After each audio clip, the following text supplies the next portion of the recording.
Je disais avant qu'on commence, je rappelle un petit peu, la dernière fois, on avait abordé la notion de dépouillement avec,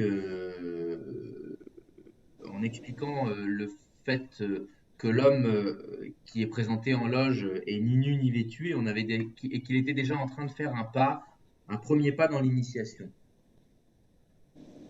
Aujourd'hui, on va terminer la série qu'on avait commencé avec les bijoux et les métaux déjà, la série du dépouillement des attributs qui sont retirés à l'impétrant, c'est-à-dire au candidat. Et la dernière chose qui lui est retirée, le dernier attribut qui lui est retiré, c'est la lumière.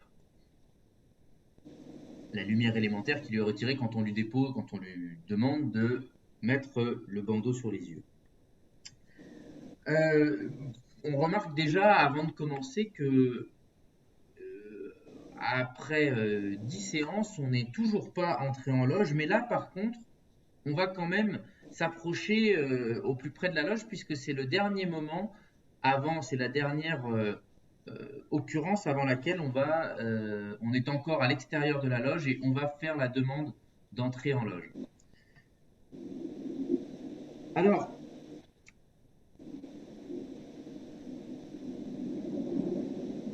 avant de commencer, on va faire un petit exercice puisque on l'a déjà souvent entendu, vu dans certaines conférences autres avec euh, notamment avec Bertrand Vergely, mais qui en fait est en lien avec notre pratique maçonnique, qui est de prendre un moment de respiration, un moment de silence, avant de commencer à avoir cette réflexion sur le sujet. C'est la première fois qu'on le fait. Je pense que c'est important de le faire, de prendre 5 profondes respirations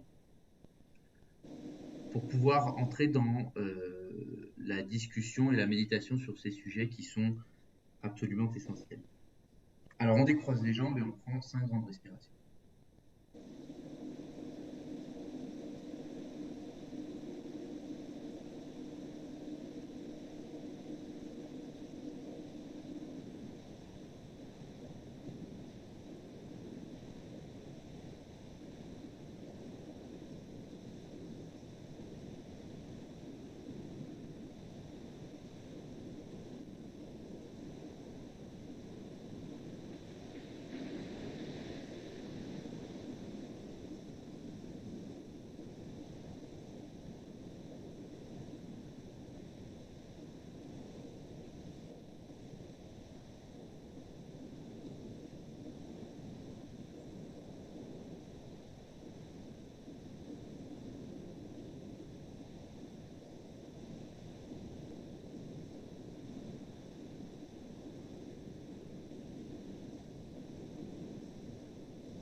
Merci beaucoup.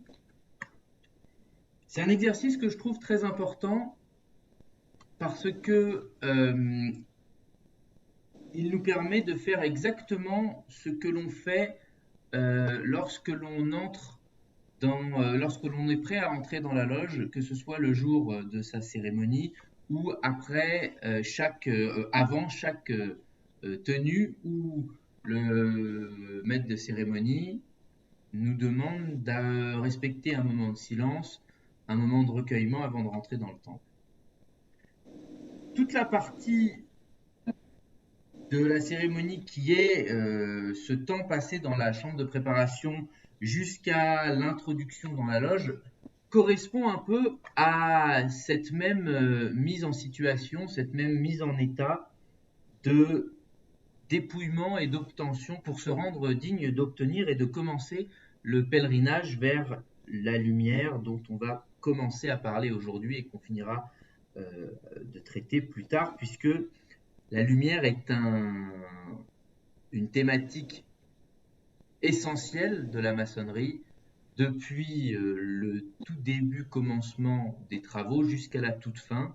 Je vous rappelle le premier mot dit, la première phrase dont il est fait mention dans le rituel d'ouverture qui est « Mes frères, mes sœurs, voici l'Orient, la lumière commence à se répandre sur nos travaux, Soyons prêts à les continuer dès que nous en recevrons l'ordre et le pouvoir du vénérable maître. C'est vraiment la toute première phrase qui est dite par le premier surveillant. Et la dernière phrase, ou l'une des toutes dernières phrases, est la suivante. Mes frères et mes sœurs, lorsque, pour perfectionner vos travaux, vous chercherez la lumière qui vous est nécessaire, souvenez-vous qu'elle se tient à l'Orient et que c'est là seulement que vous pourrez la trouver. Autrement dit, les travaux s'ouvrent avec la lumière, avec la vraie lumière, et se ferment en nous avertissant que le seul endroit où l'on peut réellement perfectionner nos travaux, le seul endroit où l'on peut trouver la lumière nécessaire pour vérifier la véracité de nos travaux, se trouve à l'Orient. Ce qui va nous obliger à commencer à évoquer la notion d'Orient et avant tout à expliquer ce que signifie la lumière au régime écossais rectifié, en particulier en ouvrant sur ce qu'elle signifie et ce qu'elle veut dire en règle générale dans le christianisme. Alors, pour expliquer ce qu'est la lumière, je pense qu'il faut commencer par comprendre que dans la manière qu'on a de l'expliquer ou qu'on a d'en parler, la lumière est un symbole. Elle est un symbole pour expliquer quelque chose qui est inexprimable par le langage ordinaire. Elle est un symbole et le symbole a cette faculté d'être polysémique. On a souvent parlé du fait qu'il fallait faire attention parce que justement parce qu'il est polysémique, c'est-à-dire qu'il a plusieurs sens, ou en tout cas plusieurs interprétations possibles, ça ne veut pas dire pour autant qu'il a toutes les interprétations. Et c'est ce qui fait sa difficulté, sa complexité, c'est que ayant plusieurs sens possibles, certains sont vrais et d'autres peuvent être faux. Donc, ce que je voudrais vous proposer, c'est une interprétation de la notion de lumière et de la lumière comme un symbole pour expliquer ce qui est inexprimable par le langage. Quand on dit la vraie lumière, de quoi est-ce que l'on parle exactement? Vous savez, on dit par exemple l'année de la vraie lumière 6022 ou etc., etc. Ou lorsque l'on parle de la vraie lumière en comparaison aux fausses lueurs. On y reviendra un tout petit peu plus tard puisqu'il est question des fausses lueurs de la lumière trop élémentaire qui est le symbole des fausses lueurs de l'homme abandonné à ses propres directions. La lumière comme symbole, ça veut dire en gros que la lumière, c'est pas la lumière que l'on voit avec nos yeux, la lumière de la lampe ou la lumière du soleil ou la lumière physique. Bref, toute forme de lumière que l'on a l'habitude de voir et même que l'on a l'habitude de voir en loge, puisque toute lumière perçue par les yeux est une lumière physique, pas forcément vraie, pas forcément fausse. Ce que je veux dire par là, c'est que il y a dans la notion de lumière un signifiant, c'est le symbole, qui renvoie à quelque chose de beaucoup plus difficile à exprimer, qu'on peut tenter d'exprimer par le terme de vérité, qu'on peut tenter d'exprimer de la même manière par le terme de Dieu, de connaissance divine, de vie divine. Tout ça, ce sont des tentatives pour exprimer la même chose. La manière de dire qu'il s'agit de la vraie lumière et qu'elle est à l'Orient et que c'est là seulement que l'on peut la trouver, c'est dire qu'en fait, il faut rentrer dans une démarche spirituelle sacrée pour pouvoir commencer à percevoir ce qu'il y a de vrai dans ou derrière ce symbole de lumière représenté par les trois lumières sur l'autel d'Orient, le, pardon, le chantier à trois branches, qui se divise ou se répand dans les 9 lumières d'ordre, que l'on appelle des lumières d'ordre, qui sont une représentation symbolique de la vraie lumière, que l'on trouve en réalité où? Derrière le vénérable maître, dans ce delta lumineux, avec l'inscription Et tenebrae eam non comprenderunt, ce qui nous permet d'entrer dans la matière aussi des ténèbres, puisque la lumière est au sein des ténèbres et les ténèbres ne l'ont pas comprise. Et tenebrae eam non comprenderunt. Et les ténèbres ne l'ont pas saisie, n'ont pas réussi à l'étouffer, autrement dit, ou bien à l'étouffer, ou bien à la comprendre, à l'entendre. Il y a donc une espèce d'hermétisme entre lumière et ténèbres, une barrière infranchissable entre ce qui n'est pas dans la lumière, ce qui n'est pas dans la vérité, et ce qui n'est pas dans l'erreur. Autrement dit, ce qui est dans l'ignorance ou ce qui est dans la connaissance, ce qui est dans le visible et ce qui est dans l'invisible, ce qui est dans le profane et ce qui est dans le sacré. On a parlé la dernière fois rapidement de la notion de transcendance à propos des métaux, du fait que pour pouvoir entrer dans la transcendance, il fallait se dépouiller des métaux, et qu'il y a une différence entre l'immanence et la transcendance. Et je vous avais expliqué que, selon moi, et selon les maîtres desquels j'ai appris, il y a deux grandes notions opposées, deux grands concepts, non pas contradictoires, mais dichotomiques, qui sont en philosophie l'immanence et la transcendance. L'immanence, c'est un synonyme d'horizontalité et transcendance, un synonyme de verticalité. D'où la croix, d'où la dualité entre la chair et l'esprit, le monde divin et le monde céleste et le monde terrestre. Et pour approfondir cette notion et peut-être résoudre la dichotomie et aller plus loin dans la synthèse des deux, s'il y a une croix, c'est dire qu'il y a bien un endroit, un point dans cet espace, dans cette double dimension, où effectivement le vertical rejoint l'horizontal, ou autrement dit, l'horizontal rejoint le vertical. Quand je disais la dernière fois que les deux, ténèbres et lumière, horizontale et verticale, matérielle et immatérielle, sont absolument hermétiques, ce n'est pas tout à fait vrai, parce qu'il y a bien nécessairement un endroit, un seul point dans l'immensité où le vertical rejoint l'horizontal, c'est au segment, à l'endroit où se coupe, au point où se coupent ces deux droites, qui forment la croix, et ce point, eh bien, dans la croix, c'est précisément le cœur. C'est-à-dire, c'est le cœur de l'homme, c'est le cœur du temple, c'est le sanctuaire, c'est là que l'horizontal rejoint le vertical. Ce qui me fait dire que il ne s'agit pas de dire que l'horizontal serait les ténèbres et serait à quitter absolument, au même titre que on ne vit pas que dans le vertical, dans la transcendance et dans le céleste ou dans l'immatériel. Non, l'homme est plus exactement un espèce de réceptacle qui permet à la fois de vivre dans l'immatériel et dans le matériel, à la fois de vivre sur terre et dans les cieux. C'est assez étonnant et on fait l'expérience assez régulièrement de ça, puisque particulièrement quand on est maçon, quand on est spirituel, quand on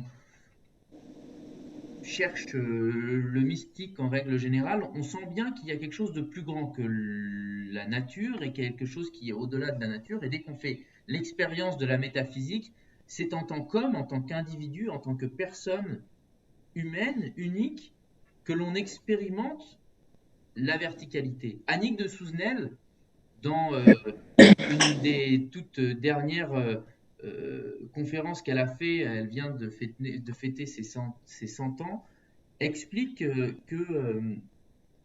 il faut que l'homme se redresse. C'est intéressant d'entendre ça de la part d'une femme qui n'est pas maçon, mais qui a une haute connaissance de l'initiation et qui dit que l'homme est à l'horizontale et doit se verticaliser. Elle le dit pas simplement pour nous dire qu'il faut qu'on se lève et qu'on se bouge les fesses. Elle le dit parce que toutes les écritures sacrées nous exhortent à faire ça, à nous relever. Souvenez-vous de Dirigit Obliquat, pardon, souvenez-vous, je m'excuse, de souvenez-vous de Adukstat, qui est une colonne tronquée. Une partie est encore verticale, mais l'autre est horizontale. L'autre partie est tombée, elle est à l'horizontale, elle est couchée, et il s'agit de la reconstruire, il s'agit de la redresser, il s'agit de la rectifier.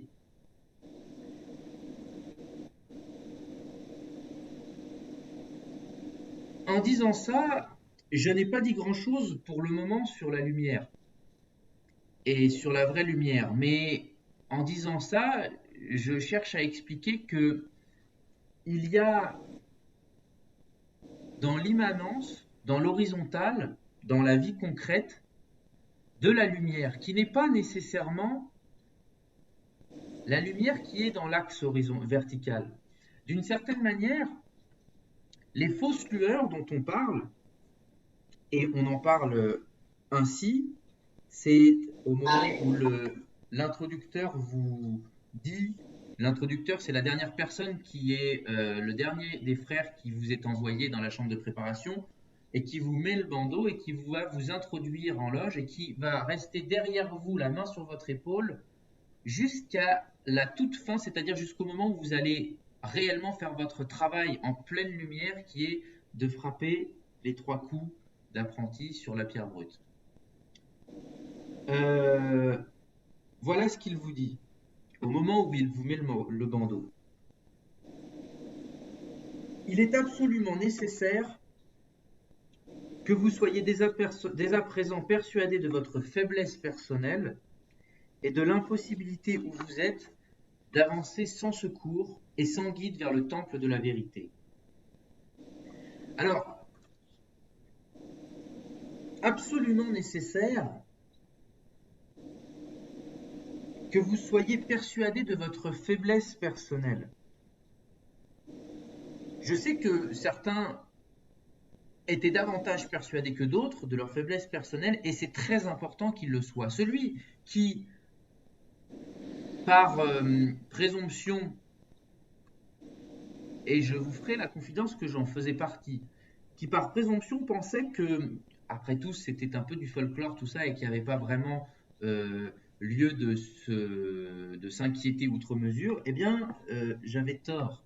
Parce que, bien sûr, j'allais pas risquer de grands périls concrets, physiques, mais les périls spirituels dans lesquels j'étais entouré avant d'entrer étaient bien plus grands que ceux que je pouvais entrevoir, ayant les yeux bandés bien avant que l'introducteur me les bande de manière symbolique. Mais on y reviendra.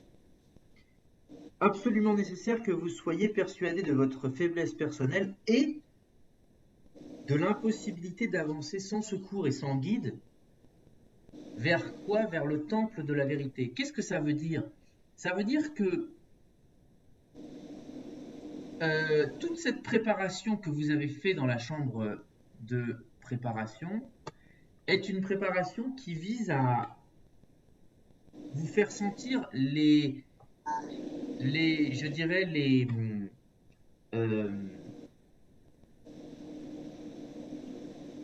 non pas seulement les dangers qui vous menacent, puisque les dangers qui vous menacent sont des dangers qui vont vous être présentés plus tard, mais vous faire sentir votre incapacité à faire quoi que ce soit vis-à-vis de ces dangers que vous ignorez encore.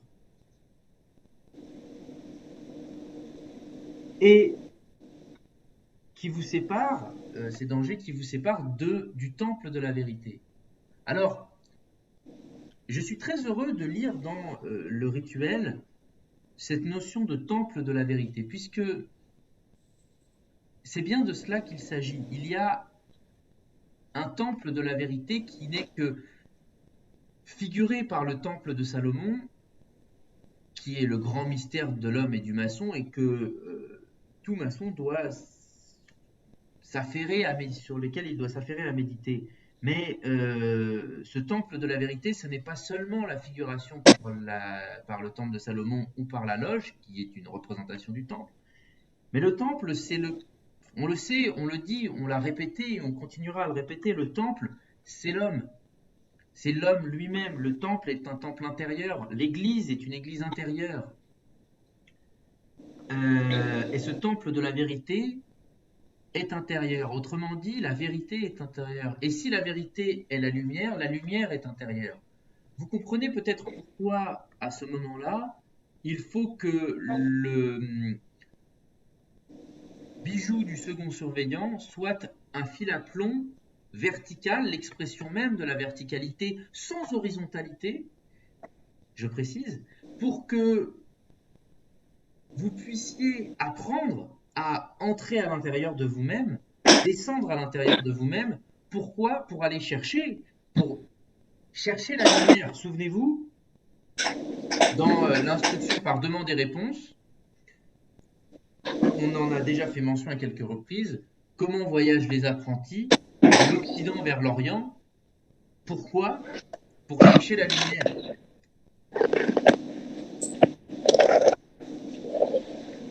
Alors, pour chercher la lumière intérieure, pour chercher la vérité à l'intérieur de vous. Voilà ce que veut dire, en quelques mots, la lumière. La lumière, c'est pas la lumière du soleil, c'est pas la lumière de la lune, c'est pas la lumière représentée, mais c'est la lumière représentante, c'est la lumière qui n'est pas lumière. Je fais une petite parenthèse. Laurence, est-ce que tu peux mettre sur mute? Je sais pas comment. Ok, attends, peut-être que je peux le faire. Ouais, je te mets en sourdine moi-même. Voilà, excusez-moi. Ah, j'ai trouvé. J'ai Hop, trouvé. c'est bon. Super. Alors,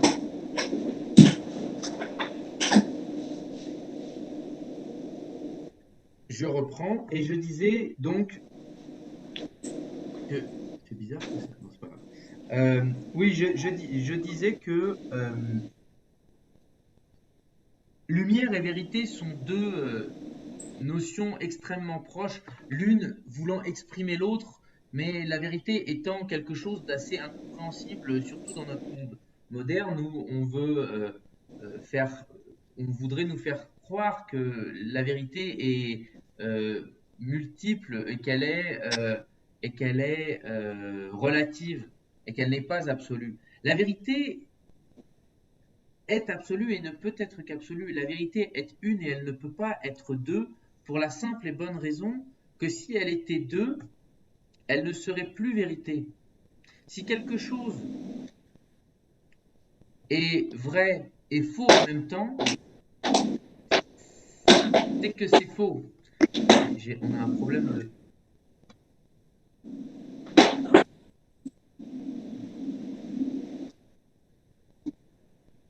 Pensez à bien vous mettre sur mute. Ça va aller. Ça va aller, c'est pas grave.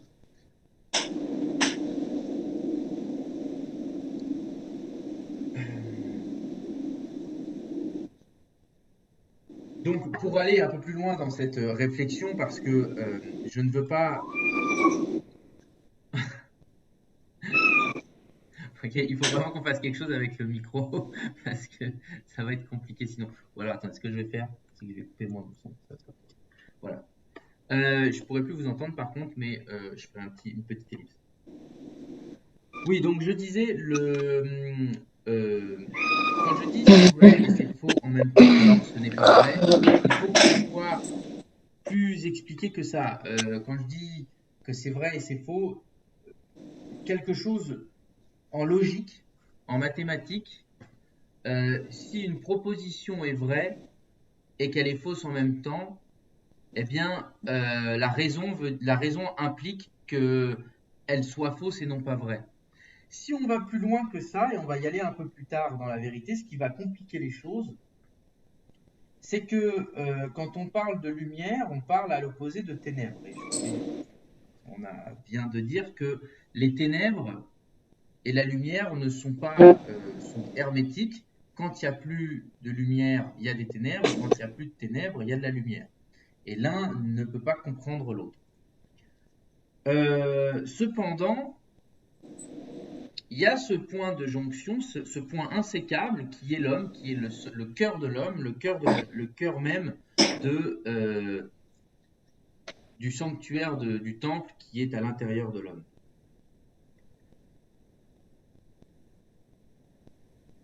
À l'inverse, on l'a vaguement abordé à quelques reprises dans l'histoire de la pensée, théologique. On a ce qu'on appelle la divine ténèbre, qui est, sans le savoir, au cœur de notre pratique. La divine ténèbre, c'est une expression de ce qu'on appelle la théologie négative et qui exprime le fait que Dieu qui est lumière, dans notre compréhension actuelle, moderne, Dieu, l'absolu, la lumière rayonnante de l'Occident, de l'Orient, est aussi la divine ténèbre intérieure du silence absolu, de la vacuité où il n'y a rien, absolument rien. Autrement dit, une espèce de lumière négative, une lumière en négatif qui, au lieu d'être absolument blanche, est absolument noire. Là, c'est la même chose. Là, le faux et le vrai, le négatif et le positif se rejoignent. Et à ce moment-là, on comprend qu'on ne peut pas comprendre. Simplement, on tourne nos yeux et nos cœurs vers cette lumière que l'on ne sait pas comprendre. Il y aura toujours au fond de nous une partie inconnaissable,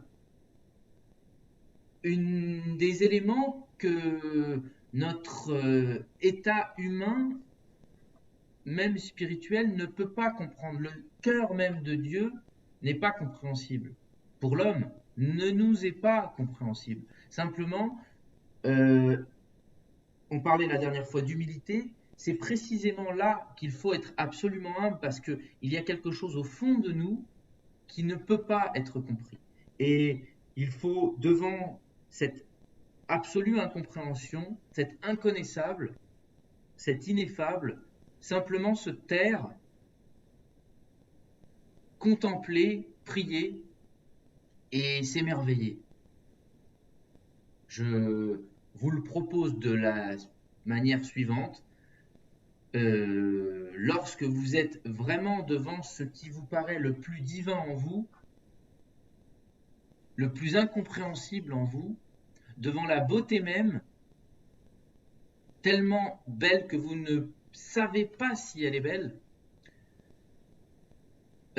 tellement forte que vous ne savez pas si elle est forte, simplement de vous arrêter et de ne plus rien dire, c'est-à-dire garder vraiment un silence absolu devant l'éternel, devant l'infini, que nous ne pouvons comprendre. Cette lumière est infinie, cette puissance, cette toute puissance est tellement toute puissante que nous sommes infiniment obscurs, infiniment rien par rapport à elle. Autrement dit, dans notre toute grandeur, nous devons, en face, au pied de cet être, nous recueillir, rendre gloire. C'est exactement de cette manière qu'on le dit. Nous te rendons grâce de tes bienfaits paternels et nous te conjurons tous ensemble de les accorder sans cesse à chacun de nous. Mais pour revenir au sujet, je continue avec ce que l'introducteur vous dit, après vous avoir expliqué que vous deviez vous être convaincu de ne pas pouvoir avancer sans guide. il vous dit, pour vous donner une preuve évidente de la défiance sincère où vous êtes de vous-même, défiance est un mot pour dire l'inverse de confiance. Vous avez la défiance, vous avez la confiance, vous avez la méfiance, vous avez la défiance, où c'est vraiment l'inverse net de la confiance. C'est la non-foi, on pourrait dire, la non-confiance.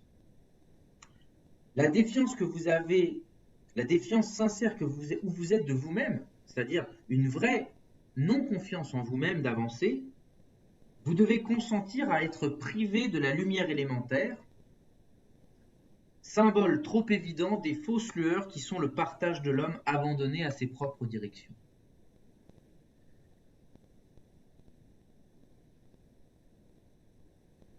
Voilà presque 3 ou 4 séances que l'on parle de toutes tous nos vices et toutes nos occasions d'être en, en décalage avec le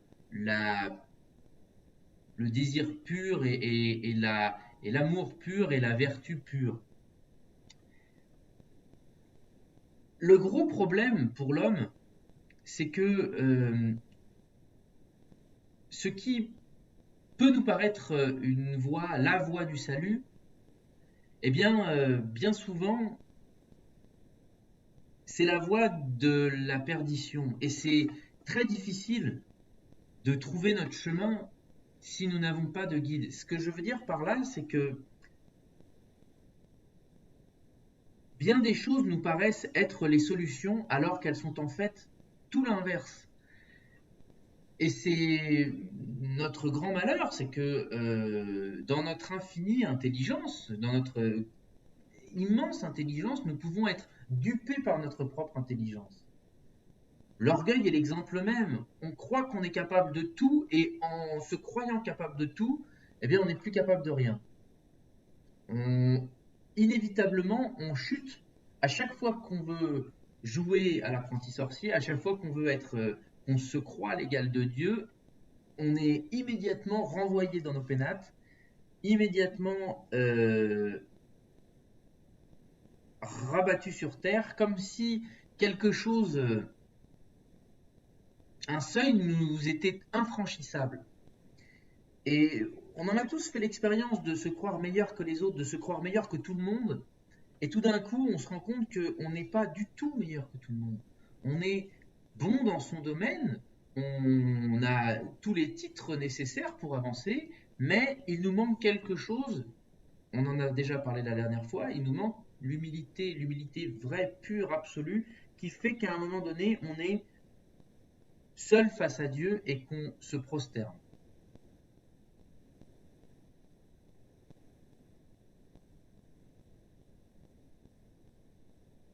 Alors, il s'agit de guide. Le guide, on en parlera plus tard, mais pour pouvoir dépasser ce seuil infranchissable par nous-mêmes et par nos propres directions, en étant abandonnés à notre propre lumière, à nos propres fausses lueurs, il va bien falloir que si l'on désire vraiment d'avancer, il va bien falloir qu'on ait quelque chose ou quelqu'un ou avoir qui nous permette de transcender ce seuil. Un seuil est vertical, est horizontal. Un seuil, c'est une marche. Pour passer à la marche suivante, il va falloir qu'on ait une aide, un secours qui vienne d'en haut, qui vienne d'au-delà de ce seuil. Quelqu'un qui est déjà là-bas. C'est pour ça que vous avez un introducteur et ensuite un surveillant qui va vous faire les voyages. Mais c'est une thématique pour une prochaine fois.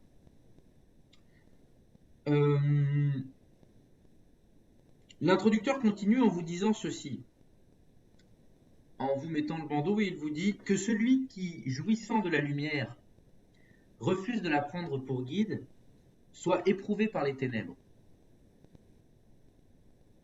Je m'arrête un instant sur cette phrase parce que je voudrais mettre le doigt sur le fait que l'introducteur dise que celui qui, jouissant de la lumière, refuse de la prendre pour guide. Quand vous êtes dans la chambre de préparation, vous n'avez presque plus de lumière, vous n'avez qu'une toute petite lueur. Avant d'arriver dans le temple, dans la maison de la loge, vous avez votre vie habituelle et vous avez bien la lumière du quotidien. Donc vous avez vécu toute votre vie dans la lumière, en tout cas avec vos yeux, et vous avez euh, euh, vécu votre vie jusqu'à maintenant, bon an, mal an, mais pour la plupart d'entre nous, de manière relativement heureuse, quoique avec le sentiment qu'il manque quelque chose, puisqu'on entre en maçonnerie en cherchant. Mais globalement, on n'était pas aveugle. Donc pourquoi est-ce qu'on nous dit qu'on est aveugle? Ou pourquoi est-ce qu'on nous dit euh, que nous devons quitter la lumière, si c'est pour la retrouver juste après? Eh bien, je crois que déjà là, on a l'indice, la réponse dans cette phrase, mais qui bien sûr nous passe devant et on la comprend pas, d'où l'importance d'étudier, de s'instruire, de se cultiver par les textes, que celui qui, jouissant de la lumière, refuse de la prendre pour guide, soit éprouvé par les ténèbres. Là, cette phrase est un renvoi direct à la doctrine du régime écossais rectifié qui, en substance, vient nous dire que nous étions dans la lumière avant les temps auprès de Dieu dont nous sommes émanés. Et que l'homme qui jouissait de la lumière, c'est-à-dire vous, moi, avant les temps, l'ayant refusé, ne l'ayant pas comprise, et tenebrae eam non comprenderunt, soit éprouvé par les ténèbres, c'est-à-dire soit mis à l'épreuve par l'obscurité, soit mise à l'épreuve par l'ignorance. Puisque vous n'avez pas voulu de la lumière, puisque vous n'avez pas voulu la voir, alors soyez rejetés dans les ténèbres, parce qu'il va falloir que vous la redécouvriez. Vous ne pouvez pas faire autrement qu'être par les ténèbres pour retrouver la lumière. Il faut retourner dans l'horizontal, dans le tâtonnement, pour retrouver par tâtonnement dans l'horizontale ce point sur lequel vous allez pouvoir enfin, si je puis dire, vous redresser et être à la fois dans le vertical et à la fois dans l'horizontal. Et retrouver l'équilibre qui vous est nécessaire pour avancer de manière clairvoyante. Mais clairvoyante pas seulement avec vos yeux, mais clairvoyante avec votre cœur, c'est-à-dire avec ce qu'il y a de plus spirituel, de plus divin en nous. Nous ne sommes pas Dieu, mais nous avons au cœur de nous-mêmes des attributs, des moyens nécessaires pour nous réintégrer, nous retrouver un niveau de sagesse, autrement dit, suffisamment proche de l'absolu, afin d'être dans le quotidien, donc dans l'horizontal, je dirais des hommes et des femmes citoyens du ciel. Quand je dis citoyens du ciel, citoyens de cette patrie de l'immatériel, de cette patrie de la transcendance, de cette patrie au-delà de la terre, au-delà de l'horizontal. Pour être dans l'horizontal par ailleurs, au quotidien, et dans les deux, dans le visible et dans l'invisible, pour être absolument accompli et sur terre et dans les cieux.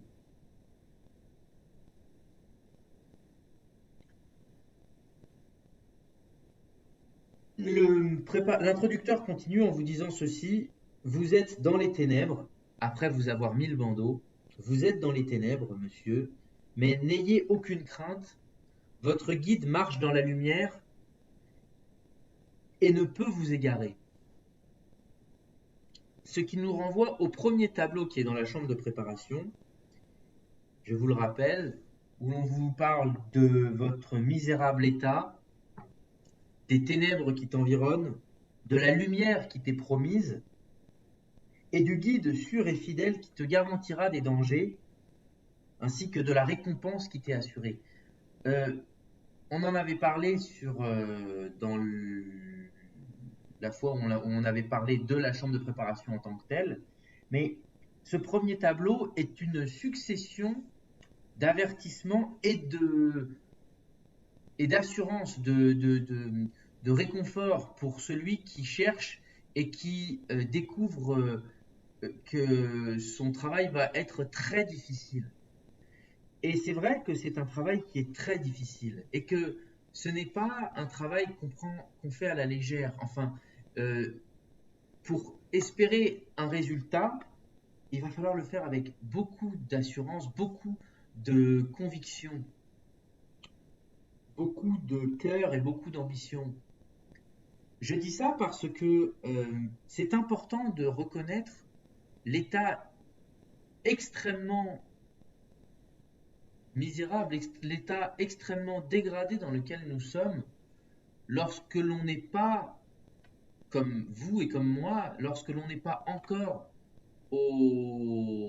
à la droite de la lumière, c'est-à-dire en pleine lumière. C'est pourtant ça qu'on cherche. Et quand je dis que c'est ça qu'on cherche, il faut en être conscient dès le départ. C'est pour ça que ces instructions sont là pour vous faire comprendre que c'est bien la lumière spirituelle que vous cherchez, la lumière de l'Orient, pas la lumière du soleil, ni celle même de la lune, qui est la réflexion de celle du soleil, mais qui est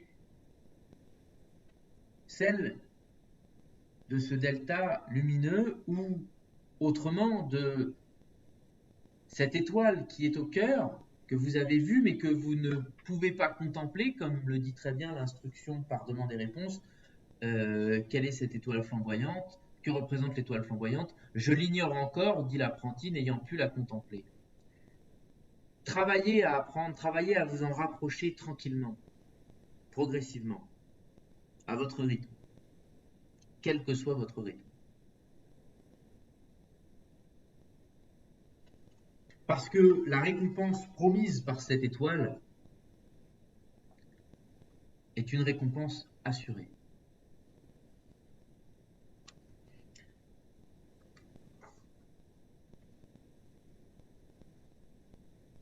Nous croyons bien souvent avoir la lumière. Et la preuve, c'est que beaucoup d'hommes et de femmes sont absolument hermétiques à la notion même de remettre en question leurs croyances, leur vision du monde, sont convaincus qu'ils ont raison. Et si on leur démontre par A plus B qu'ils ont tort, moi le premier, c'est très difficile, peut-être bien souvent impossible, quand on manque de suffisamment de sagesse, de se remettre en question et de se dire effectivement, j'avais tort. Effectivement, je me trompais, effectivement, la lumière que j'avais était une fausse lumière, était une lumière imparfaite, voire une lumière détournée. Et il faut que je retrouve que je retrouve ce qui manque à ma lumière pour rentrer vraiment dans la lumière et la laisser vraiment rentrer en moi. Bien sûr, c'est presque impossible à faire qu'elle rentre absolument et qu'on soit absolument dans la lumière, qu'on soit absolument dans la vérité. Je précise encore que tout ce que je dis, je le dis parce que je l'ai appris, parce qu'on me l'a enseigné et qu'on continue de me l'enseigner et que je continue de me laisser pénétrer de ça. Mais ne croyez pas que je sache tout dans son intégralité. Non, j'ai le sentiment que ce que je vous dis est frappé de la vérité, mais il est tout à fait possible qu'on me prouve que ce que je dis est faux. Et la sagesse, dans ces moments-là, m'enjoindrait à remettre réellement en question et aller au fond des choses, ne faire place à aucune paresse intellectuelle pour être sûr, convaincu que ce que je crois ou ce qu'on m'a présenté est vrai. Simplement pour enlever tout le doute possible. Et c'est une méthode scientifique, c'est la méthode du discours de la méthode écrite par Descartes qui est cogito ergo sum, pour dire que, qu'est-ce que veut dire je pense donc je suis? Eh bien, Descartes essaye de comprendre qu'est-ce qu'il y a de plus En gros, il essaye de prouver l'existence de Dieu lui aussi, et il explique que après avoir douté de tout, eh bien à un moment donné, il y a quelque chose dont on ne peut plus douter. Et quand on ne peut plus douter, eh bien c'est l'état actuel de la connaissance. C'est-à-dire qu'en science, c'est ça qu'on fait. On doute de la dernière théorie, on doute du système en place, on le critique, autrement dit, on émet une critique envers lui, c'est-à-dire qu'on fait une hypothèse différente pour essayer avec des arguments de démontrer qu'il est faux. Et si on peut démontrer qu'il est faux, eh bien il est faux.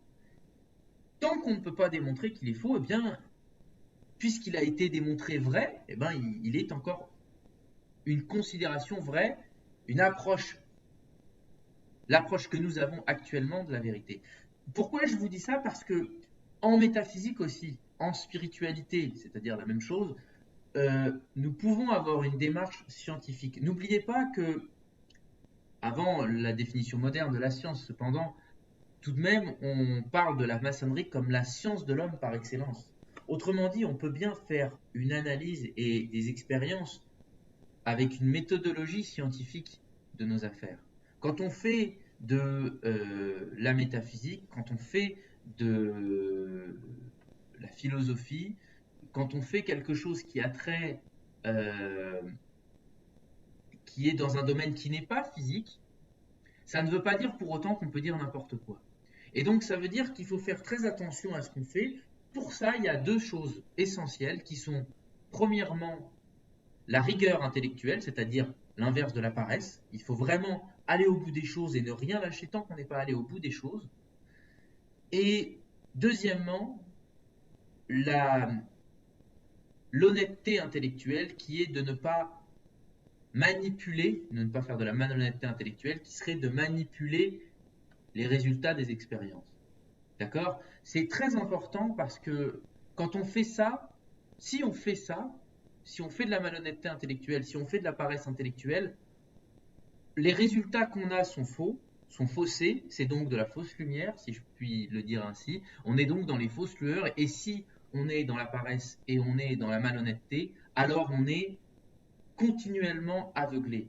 Et on est continuellement éclairé par de fausses lumières qui sont des illusions de la vérité. Autrement dit, ce sont de la lumière de la lumière diffractée, où on a simplement une partie du spectre, une partie insuffisante pour comprendre. Je ne veux pas faire de science, de physique, parce que je ne suis pas assez bon physicien, mais je me souviens de quelques cours de physique de la lumière où la lumière est un spectre. Et donc, si on n'a que les infrarouges, ou qu'on n'a que les ultraviolets, ou qu'on n'a que le rouge, ou bref, on va avoir un problème pour voir bien dans tout son détail la vérité. Vous comprenez?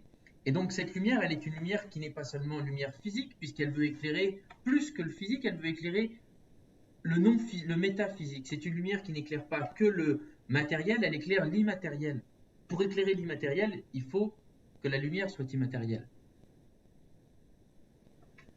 Ça ouvre un grand débat moderne et c'est l'occasion de s'intéresser, en néophyte bien sûr, mais de s'intéresser quand même à toute la physique quantique. Et c'est pour ça que beaucoup de maçons sont comme interpellés par cette question, sans bien la maîtriser bien sûr, parce que d'abord les physiciens eux-mêmes ne la maîtrisent pas, mais la notion même d'onde corpuscule, où la lumière est à la fois matière, corpuscule, et non matière, onde, enfin, je parle, peut-être que l'onde est toute même matière. Bref, ce que je veux dire, c'est que cette expérience où il y a une dualité vraie et que la lumière est à la fois visible et invisible, matière et non matière, c'est très très très surprenant parce que c'est très très proche de la manière dont on a de voir le monde depuis que l'homme a de voir le monde depuis les tout premiers sages, bien avant d'avoir la science moderne. Ça ne veut pas dire qu'ils étaient au courant de la physique quantique, simplement, il y a, on dirait, dans l'homme parfois une espèce d'intuition assez merveilleuse, assez poétique. Euh, je- c'est la même chose quand les premiers Grecs ont commencé à parler d'atomes. ils étaient bien loin de penser à l'atome comme on en a parlé au XXe siècle, mais déjà ils avaient l'intuition rationnelle du fait qu'à force de couper un élément, à un moment donné, on ne peut plus le couper. Euh, Parenthèse close.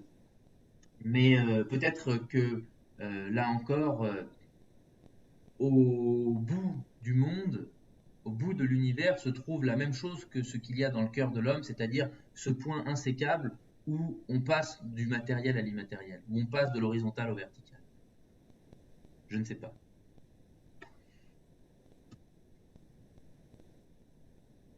En tout cas, quoi qu'il en soit, si on respecte la doctrine un peu le contenu de la doctrine du régime écossais rectifié, qu'on se borne à la suivre, ne serait-ce que par, je dirais, précisément honnêteté intellectuelle, et qu'on se dit dans ce cadre, respectons les règles de ce cadre, eh bien, dans ce contenu, l'homme originel est exilé de la lumière d'où il provient.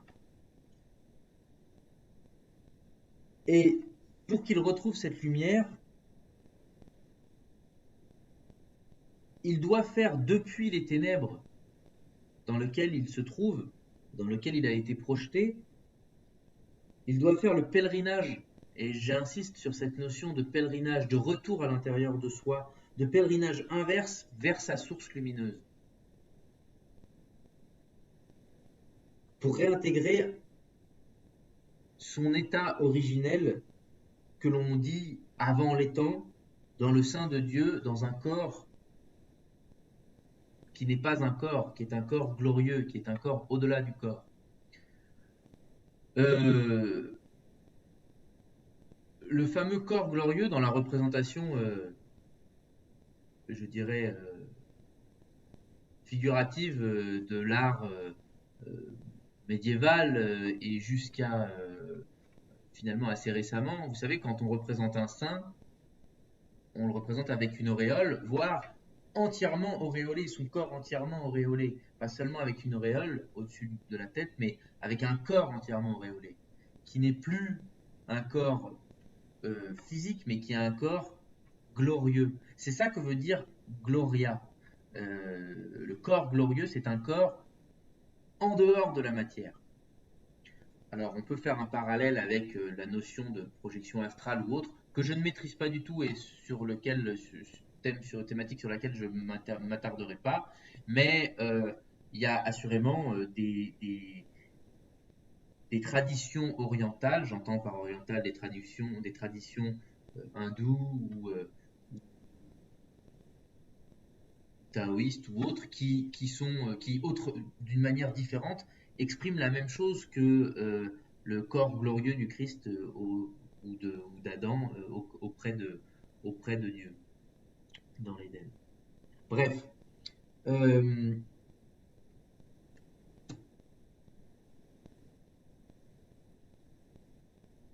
tout à l'heure je disais que nous vivons avec nos illusions et que nous croyons que nous sommes dans la lumière.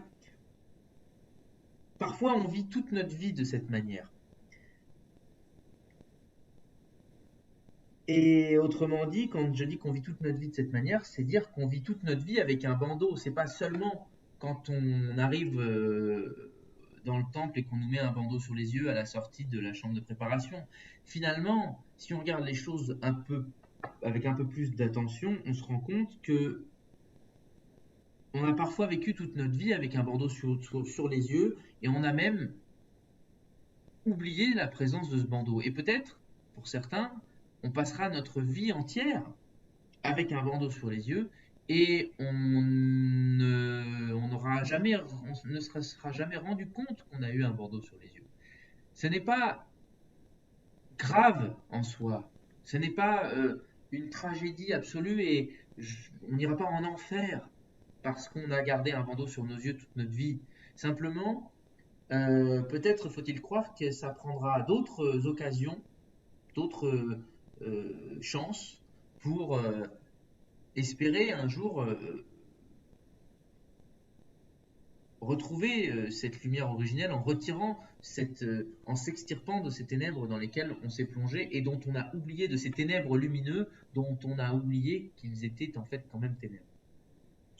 Comprenez que ténèbres et lumière sont des symboliques de illusion et vérité. C'est ce que je dis que j'essaye d'exprimer depuis le début.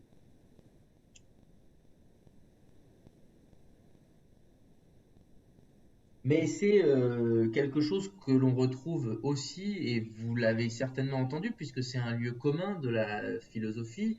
On en parle à tout va aujourd'hui, à tout bout de champ, et c'est très bien d'ailleurs, de l'allégorie de la caverne de Platon qui explique qu'à un moment donné, il faut se retourner parce que regarder seulement la projection du cheval qui est en ombre chinoise sur la paroi de la caverne, parce que derrière nous, il y a un feu qui projette l'image, qui projette une représentation de l'idée.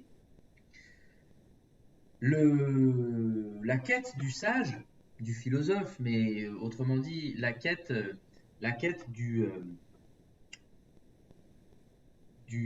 l'initié, c'est de se retourner et de non pas seulement se retourner, mais en se retournant, de faire le chemin, de monter l'échelle qui le sort de la caverne, pour aller contempler les merveilles de la vérité au-delà de la caverne, au-delà du voile.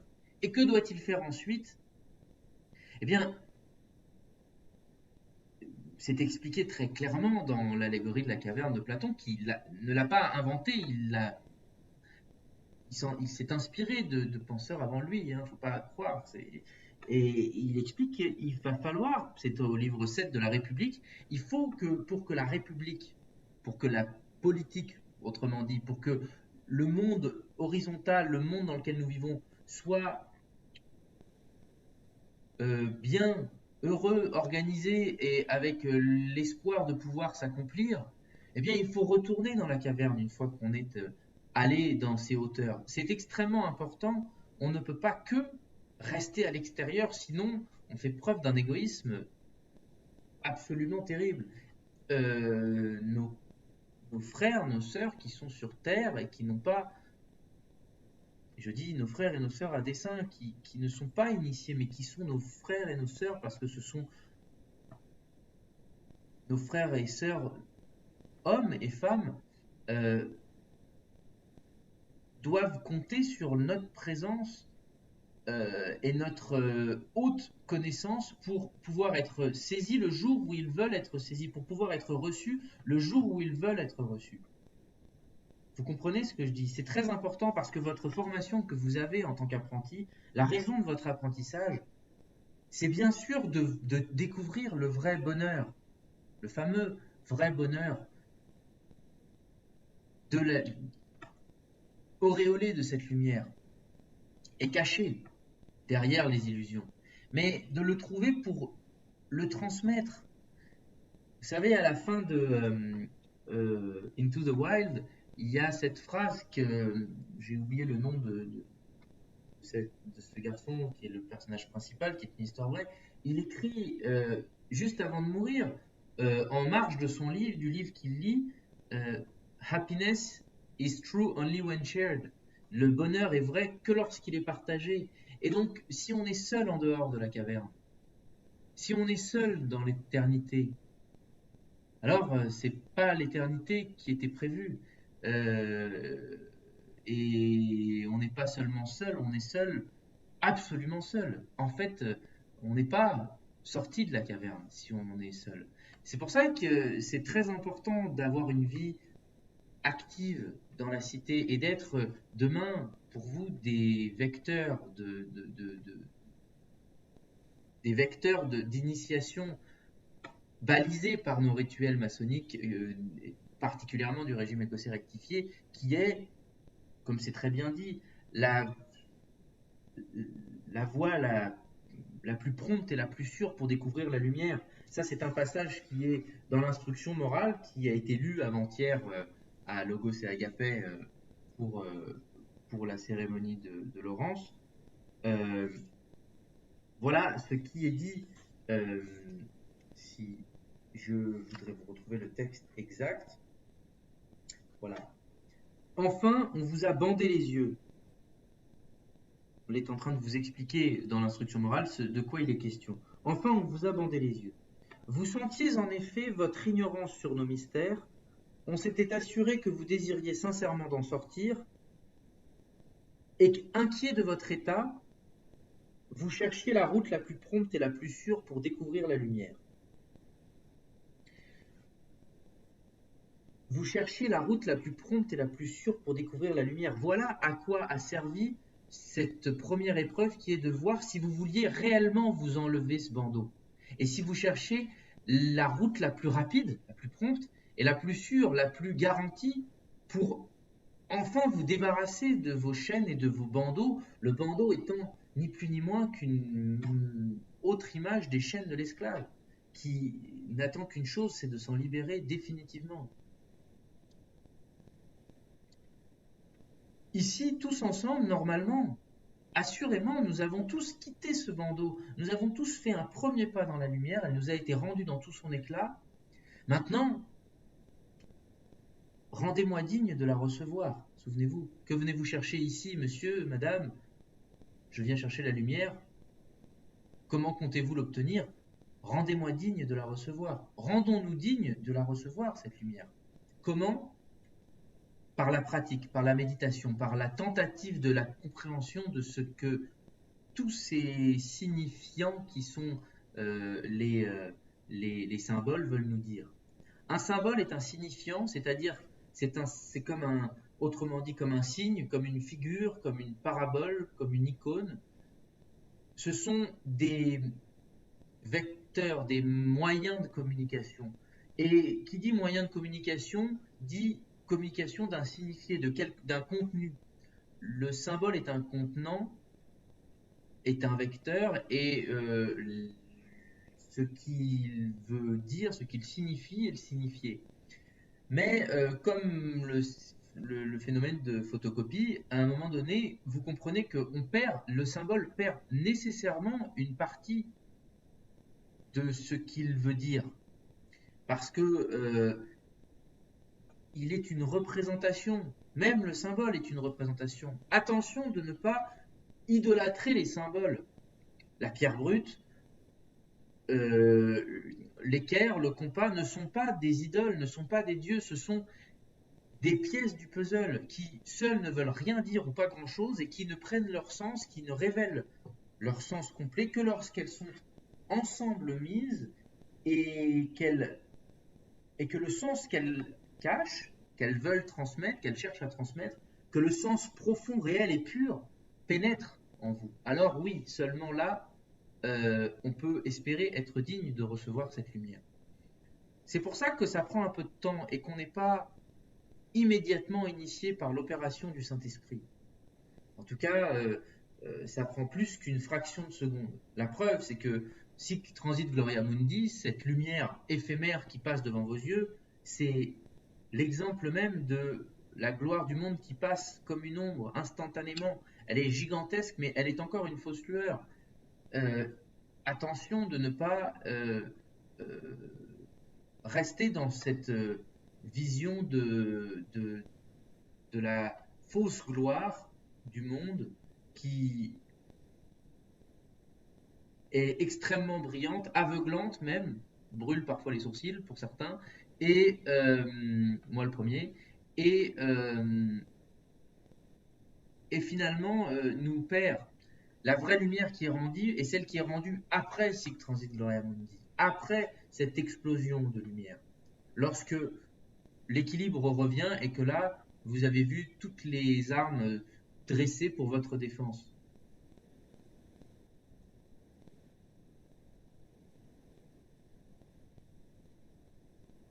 On est arrivé à la fin de votre préparation